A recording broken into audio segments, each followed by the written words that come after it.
अस्सलाम वालेकुम कस्टमर। तो गुलजी का जीनत जो है हमारे पास इन स्टॉक में आ चुका है। माल जो है ठीक है, बहुत ही लिमिटेड सा स्टॉक है। बहुत से लोग कह रहे थे कि हमें एम्ब्रॉयडरी के अंदर गुलजी की कोई लग्जरी जो है वो आइटम दिखाएं, तो उनके लिए ये लेके आए हैं। एक आधा सूट मैं आपको खोल के भी दिखा देता हूँ। ये वो सूट हैं जो मार्केट के अंदर 4-4 हज़ार रुपए के अंदर सेल हुए हैं।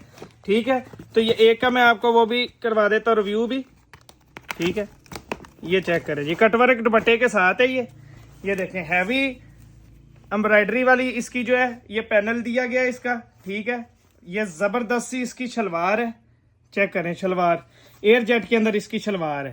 ठीक है, ये देखें, ये इसके बकाया आ गया कपड़ा। ये बैक साइड एक बाजू आ गए हैं और एक फ्रंट साइड आ गई है इसकी। ठीक है, और ये इसका जो है बहुत ही जबरदस्त किस्म का, ये चेक करें, कटवर्क का दुपट्टा है इसका।